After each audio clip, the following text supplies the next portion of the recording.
রহমতুল্লাহ। যারা এসএসসি পরীক্ষার্থী, মূলত তোমাদের জন্য এই ক্লাসটি খুবই ইম্পর্টেন্ট। আমরা আজ একটি বিষয় দিয়ে আমরা 5টি বা 6টি বিষয় শিখে যাব। মূলত আমরা প্রিপোজিশন শিখব। এর পাশাপাশি আমরা এই প্রিপোজিশন দিয়ে লেটার শিখে যাব, ইমেল শিখে যাব, প্যারাগ্রাফ শিখে যাব, কম্পোজিশন শিখে যাব, লেটার ডায়লগ শিখে যাব এবং প্যাসেজ শিখে যাব। তো আমরা মূলত শিখব প্রিপোজিশন। এর পাশাপাশি আমরা আরও 5 থেকে 6টি বিষয় শিখে যাব। দেখো আমরা একটু শিখাচ্ছি। দেখো, I am glad to receive your letter. আমি খুবই খুশি যে তোমার চিঠি পেয়ে। গ্ল্যাড টু, দেখো এখানে এটা একটা প্রিপোজিশন, কিন্তু এখানে শূন্যস্থান নেই, কিন্তু এটা একটা প্রিপোজিশন। টু রিসিভ, গ্রহণ করতে পেরে বা গ্রহণ করতে পেরে, আমি তোমার চিঠি গ্রহণ করতে পেরে আমি খুব খুশি। You wanted to know, to plus ভার্বের ওয়ার্ড অর্থ তে। ইউ ওয়ান্টেড টু নো, তুমি জানতে চেয়েছিলে dash the picnic that we made, যেটা আমরা তৈরি করেছিলাম। তাহলে অ্যাবাউট দ্য পিকনিক, অ্যাবাউট মানে সম্পর্কে, তার মানে তুমি জানতে চেয়েছিলে পিকনিক বা শিক্ষা সফর সম্পর্কে, যেটা আমরা নির্মাণ করেছিলাম বা আমরা তৈরি করেছিলাম। I am now writing to, I am now writing, আমি লিখছি। টু মানে নিকট, টু মানে দিকে, আবার টু মানে নিকট। টু দিকে বোঝায় তখন, যেমন I am going to school, আমি স্কুল যাচ্ছি বা যাইতেছি, তখন আবার সেক্ষেত্রে টু মানে দিকে বোঝায়। আর এখানে টু মানে নিকট। I am writing to you about it, আমি তোমার নিকট এটা সম্পর্কে লিখছি, তার মানে এখানে টু মানে নিকট। ইট ওয়াজ উইন্টার ভ্যাকেশন, এটা ছিল একটা শীতকালীন ছুটি। আওয়ার স্কুল ওয়াজ ক্লোজড, আমাদের স্কুল কী হয়ে গেছিলো? বন্ধ হয়ে গিয়েছিল, বন্ধ ছিল। I dash some of my friends, আমি কিছু বন্ধুদের সাথে নিয়ে, উইথ মানে সাথে, আমি আমার বন্ধুদের সাথে নিয়ে, কিছু বন্ধুদের সাথে নিয়ে আয়োজন করেছিলাম। দ্য পিকনিক দিয়ে আয়োজন করেছিলাম, তার মানে এখানে উইথ মানে সাথে হবে। উই সিলেক্টেড, আমরা বাছাই করেছিলাম, সোনাগা বাছাই করেছিলাম ড্যাশ দ্য পিকনিক স্পটের জন্য। তাহলে ফর মানে জন্য। আগেই বলেছি যে প্রিপোজিশন 2 ধরনের, একটা হলো অ্যাপ্রোপ্রিয়েট প্রিপোজিশন, আর একটা হলো জেনারেল প্রিপোজিশন। অ্যাপ্রোপ্রিয়েট প্রিপোজিশন ওইটাই হবে, আর জেনারেল প্রিপোজিশন বাক্য এবং শব্দ অনুসারে তখন বুঝে বুঝে লিখতে হয়। তাহলে আমরা বাছাই করেছিলাম সোনারগাঁওকে আমাদের পিকনিক স্পটের জন্য, এই জন্য ফর মানে জন্য, এখানে ফর অর্থ জন্য, ফর হবে। It is 20 Miles from Dhaka, এটা ঢাকা থেকে 20 কিলোমিটার দূরে। We got into the bus, আমরা বাসে উঠলাম। কোনো কিছু মধ্যে প্রবেশ করলে সেক্ষেত্রে ইনটু বসে, যেমন গট ইনটু দ্য বাস, আমরা বাসে উঠলাম। অথবা I entered into the room, আমি রুমে প্রবেশ করলাম। এক্ষেত্রে প্রবেশ বোঝাতে তখন ইনটু বসে, এখানে ইনটু হবে। We got into the bus, আমরা বাসে উঠলাম ড্যাশ অ্যাবাউট 9 AM, সকাল 9টা। এই জন্য এখানে অ্যাট অ্যাবাউট মানে প্রায়, আর অ্যাবাউট মানে প্রায়, ঠিক আছে। যেমন যদি অ্যাবাউটের আগে শূন্যস্থান আছে, তার মানে অ্যাট অ্যাবাউট 9 AM, সকাল 9টা, প্রায় 9টা, মানে 9টা বাজে না, 8:55 হতে পারে বা 8:50 হতে পারে। 9টার ঠিক 9টা না, যদি ঠিক 9টা হইতো তাহলে হয়তো we got into the bus at 9 AM, তখন জাস্ট 9 AM, অ্যাট 9 AM হতো, তখন কিন্তু অ্যাবাউট হতো না।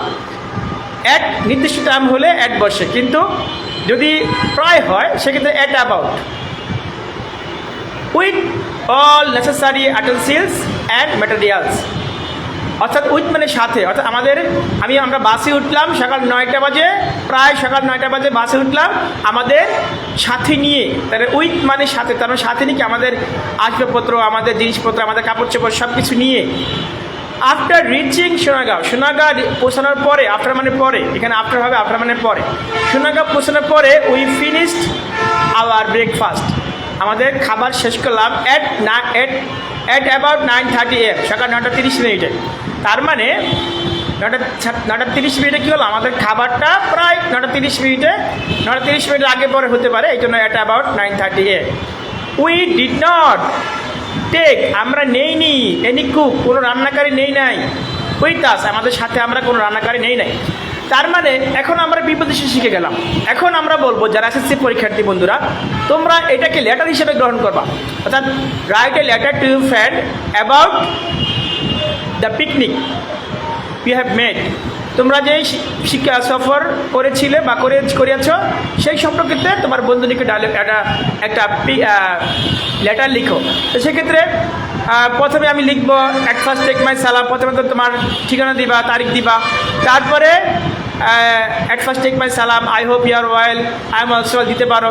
তারপরে I am glad to receive you letter you wanted to know about, অর্থাৎ এইখান থেকে শেষ পর্যন্ত লিখবা, লিখে লাস্টে no more today I wish you all the best, keep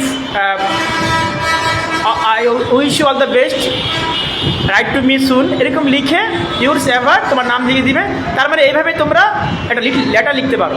তারপর দেখো ইমেল লেখার ক্ষেত্রে প্রথমে কী লিখতে হবে, একটা সাবজেক্ট লিখতে হবে। এখানে দেখো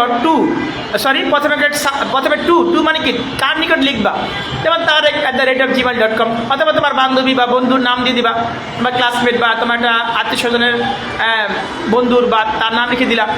টু এখানে tareq@gmail.com অথবা jamal@gmail.com লিখতে পারো। তারপর সাবজেক্ট কি, অ্যাবাউট পিকনিক। তারপরে তুমি বিস্তারিত লিখে দিলা, I am glad to receive, অর্থাৎ ফার্স্ট থেকে লাস্ট পর্যন্ত লিখে দিলা।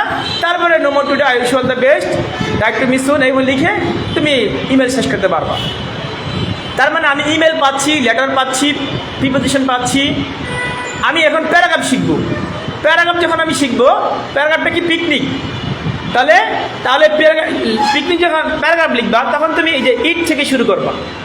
ইট ওয়াজ উইন্টার ভ্যাকেশন, কারণ I am glad to receive লেখার দরকার নাই। তুমি ইট ওয়াজ উইন্টার ভ্যাকেশন থেকে শুরু করে লাস্ট পর্যন্ত লিখে দিবা।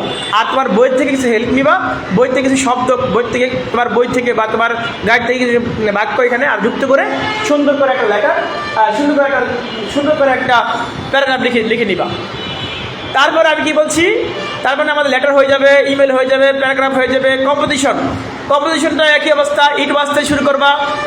আর বই থেকে যে পিকনিক কম্পোজিশনটা আছে সেই বই থেকে হেল্প নিবা, কারণ এইটুকু লিখলে তো তোমার নাম্বার দিবে না, তোমার বই থেকে যে হেল্প নিয়ে তুমি কম্পোজিশন লিখবা। তো এখান থেকে তুমি 8-10টা বাক্য তুমি সংগ্রহ করে সেখানে তুমি হেল্প করতে লিখতে পারবা। ডায়লগ, তুমি এটা দিয়ে ডায়লগ লিখতে পারো। Write a dialogue to your friend about the picnic you have made, that you made, এরকম একটা ডায়লগ আসতে পারে। ডায়লগ লিখে একই অবস্থা, বন্ধু বলবে myself how are you, তোমার বন্ধু জামাল বা কামাল, তারেক, সে বলবে I am fine and you, তুমি বলবে I am also fine, please tell me about your picnic, তুমি আমার পিকনিক সম্পর্কে বলো। তখন তুমি এখানে এই যে এখান থেকে ইট ওয়াজ উইন্টার ভ্যাকেশন থেকে তুমি কিছু বর্ণনা দিয়ে দিলা, লাস্ট পর্যন্ত বর্ণনা দিলা, বাস তোমার ডায়লগ হয়ে যাবে। তারপর বন্ধু বলবে থ্যাংক ইউ ভেরি মাচ, তুমি বলবা থ্যাংক ইউ টু বা ওয়েলকাম, এভাবে লিখে তোমার ডায়লগ শেষ করতে পারবা। আর এটা অনেক সময় আনসিন প্যাসেজ হিসেবে আসতে পারে, সেক্ষেত্রে আনসিন প্যাসেজটা তোমাদের অর্থে বুঝে দিলাম। তো আশা করছি এভাবে তোমরা বুঝে লিখলে তোমাদের কি হয়ে যাবে, তোমরা এক ঢিলে অনেকগুলো পাখি মারতে পারবে। আর আমাদের মোমবাতি কোচিং সেন্টার যদি কেউ অফলাইন বা অনলাইনে পড়তে চাও সেক্ষেত্রেও তোমরা যোগাযোগ করতে পারো। আমার এই পেজ মোমবাতি কোচিং সেন্টার যে পেজটি আছে এখানে তোমরা যোগাযোগ করতে পারো। তো অফলাইন বা অনলাইনে তোমরা ক্লাস করতে চাইলে সেখানে তোমরা যোগাযোগ করতে পারো। আশা করছি তোমাদের কল্যাণ হবে, ভালো হবে, তোমাদের শুভকামনা করছি। ধন্যবাদ। আসসালামু আলাইকুম ওয়া রাহমাতুল্লাহ।